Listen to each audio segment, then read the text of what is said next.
You can't go viral not being your authentic self. You got to be your authentic self to go viral. Does that make sense? So I'm going to start all over before I get into my message today. There are those of you who are putting on, and you're putting on for people, and you're not going to get what God will have you to get as long as you're putting on. Just be your authentic self. Now, here's what happens. I'm going to be real. Here's what happens when you're your authentic self. You're going to lose a lot of people. You're going to lose a lot of people, but you're going to gain people who will ride or die. Does that make sense?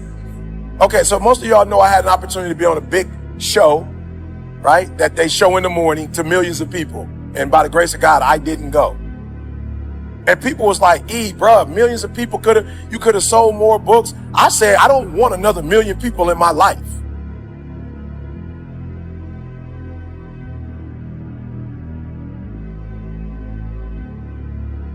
I'm not interested. I don't need a million more problems. I don't need a million more people in my life. I don't need a million more people to buy books. I don't need no more money in my life right now. God is giving me what I need for right now. I don't need no more money. Now you might need more, but I don't need nothing else. You're not about to convince God that you know different than who you are. He knows who you are. If you would just realize who you are and embrace it, he could finally give you his plan. But he can't give you his plan when you this version of you.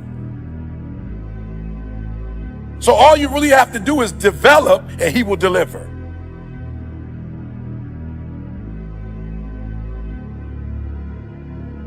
As you develop, God is going to deliver more of the plan. The reason why you don't have a full plan is because you ain't fully developed.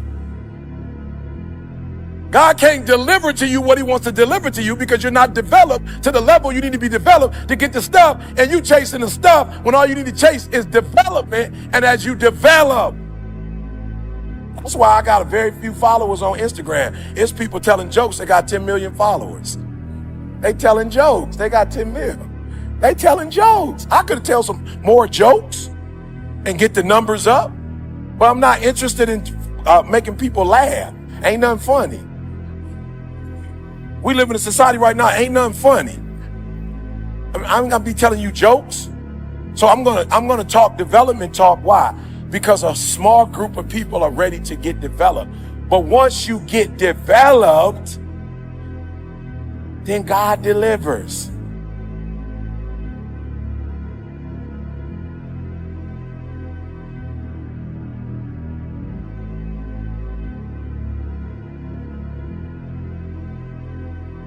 You're going to die.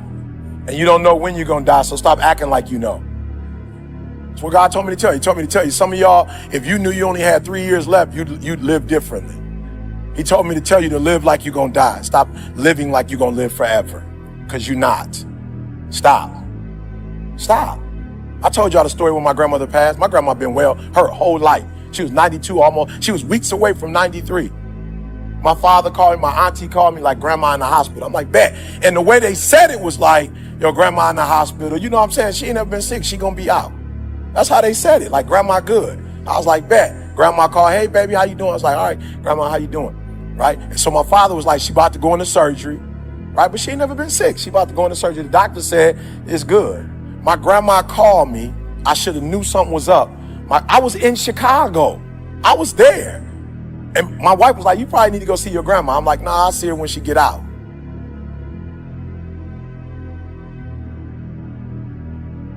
God told me to tell you you're going to die. And there's nothing you could do about it. Now, you can keep eating right, but you can eat right if you want to. You're not going to make it to 200. Keep doing push-ups. You good, but you're not going to live to be 200. So don't stop doing what you're doing, because that's going to help the quality of your life. But he told me you can't make your life go to 300 or 200. You're going to die. And some of us are going to die not because of us. Some of us are going to die because some other fool was drunk and hit us. So some of you not even going to die because of you. You're going to die because of somebody else's decisions.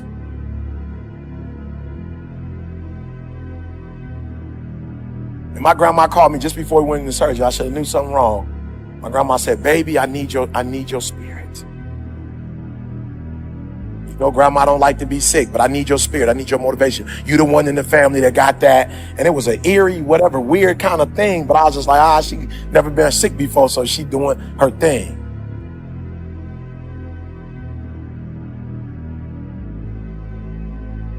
My father called me and was like, yo, she got out of surgery. They said she good. She just need to recover. I was like, bad.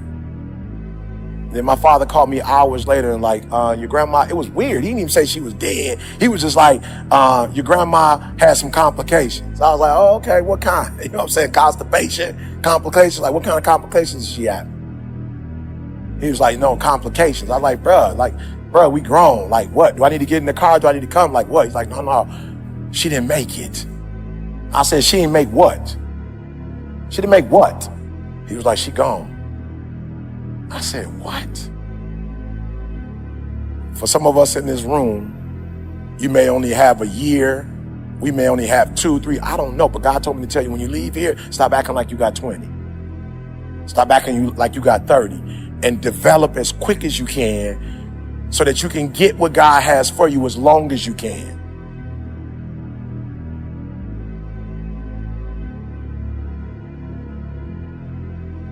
How many of you that if I would have waited another 10, 15 years to get right with God, you may not have gotten a hold of my gift online? And I just want to, can I just be real? Can I just be real? Like, I just want to show you what I'm trying to tell you. What if I still would be trying to work it out and trying to get developed? What if I was still getting up at 8 o'clock in the morning instead of 3 with God? What if I didn't change, get my marriage right? Didn't try to become a better father? What if I didn't change and develop and become this version of me?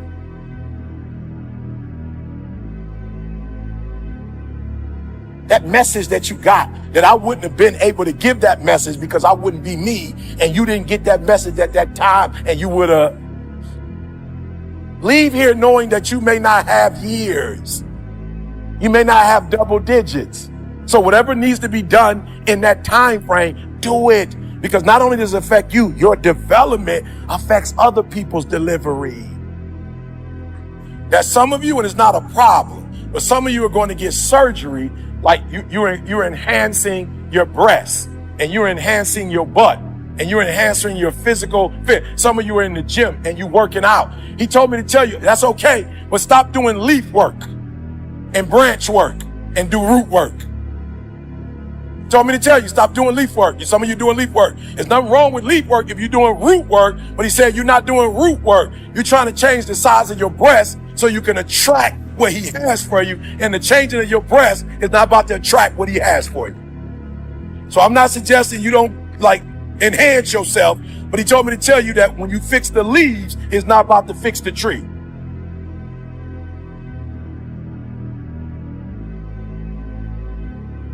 Like me and my mom would have, so when I left home, there would be like months where we didn't talk, like months. Because whenever we talked, it would be like beefed out. And it'd be like, this is weird. I shouldn't be talking to my mom like this, but I'm talking to her like this. And I didn't want to talk to her like this, but every time I got on the phone with the love boy, after about 5 minutes, we would be beefed out.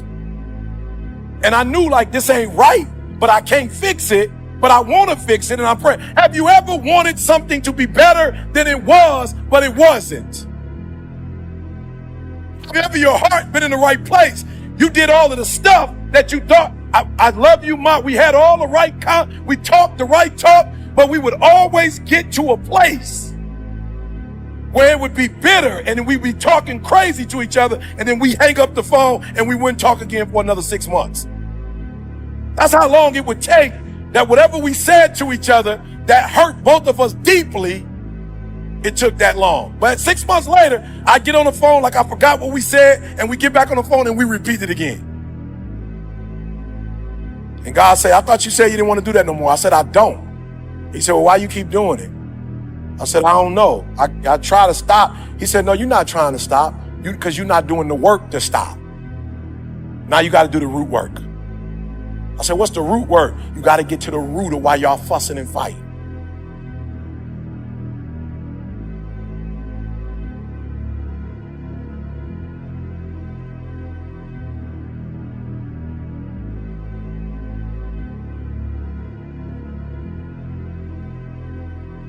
So the first thing he told me to tell y'all, there are those of you in this room that your blessing is going to come when you deal with the root and stop doing leaf and branch work. That's what you're doing. You're going to doctors for stuff you need to go to God for.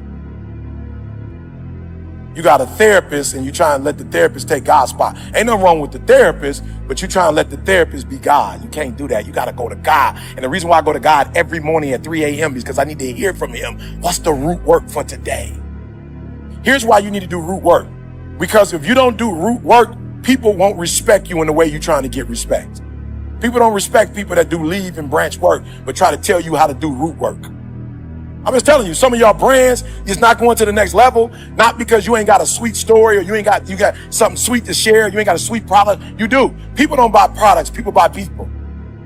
And so people are not connecting with you because they look at you and go, oh, you're doing branch and leaf work. And you trying to come holler at me like. And there are those of you in this room, I'm just trying to tell you, when you do root work, people open up doors for you and people respect you because they like, yo, you doing root work and I want to be able to do root work like you, or I'm doing root work like you. And a lot of y'all ain't doing root work, but you want to be out trying to you want the respect from the people, but you're not going to get it from them because you're not doing root work. Like, listen to me. Here's the deal. We don't say it as humans, but we judge each other. Just being real. We don't say it, but we judge each other. And even for those of us who try to be good saints, you still, when people come to you, you still like, bro, who are you to come to? I've done the root work, y'all, and I don't have an ego. I ain't got no pride. All I want to do is God's will at this point in my life. I'm not interested in nothing else. God, is it your will? He like, no. I'm like, then I'm not going. I don't need to go nowhere that's not going. I only want to do what you want me to do. And when I do what God wants me to do, I'm telling y'all, the money come, the info, everything comes. What do you intend to do about what God tells you to do? Because this is where most people go crazy. This is where most people go crazy. And most people don't realize you weren't born crazy. What happens is stress will make you go crazy. Anxiety will make you go crazy. This is why he said, the peace that I give you. And peace only comes from doing what God told you to do.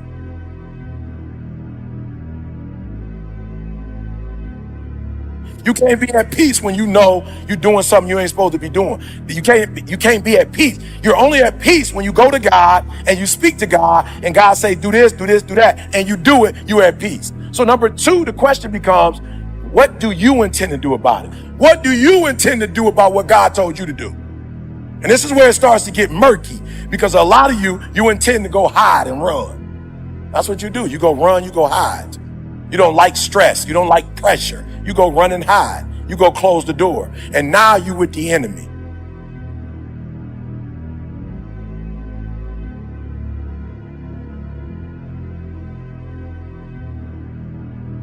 You need to continue to dream of your future. Praise God. Continue to dream of your future, but stay in the present and work on it. Some of y'all, your problem is you dream too much. You dreaming so much, you ain't doing no work. Although I have a phenomenal dream of winning the Nobel Prize one day because Martin Luther King got it, because Gandhi got it, because my hero, Mother Teresa, has it. I want to win a Nobel Prize. But God told me very closely, wake up in the morning and dream of the Nobel Prize, but get up and make the bed. God don't want you to get saved and be lost when he comes. He wants you to get saved and spend eternity. He wants you to get it and keep it. So the final one is, it's not enough. All this stuff I'm telling you, you're going to do it and you're going to get. But you got to keep it. And the way you show people God is real, not because you did something for a year or 2 years. Listen to me very closely. If you hanging out with people and something happened to you and they don't come looking for you, you with the wrong people. If you got people in your life and you going through it in your marriage and they not going to help you get through your marriage, you with the wrong people. If you sick and you done messed up and you done commit adultery and done something you ain't got no business doing, and all they can say is the obvious that you sick, I don't need nobody to tell me I'm sick. I already know I'm sick. I need somebody to stand by me when I'm sick. I need somebody to pray for me when I'm sick. I need somebody to fast for me when they sick. I need somebody to go without eating when they sick. I don't need you to be with me when I'm strong. I need you to stay with me.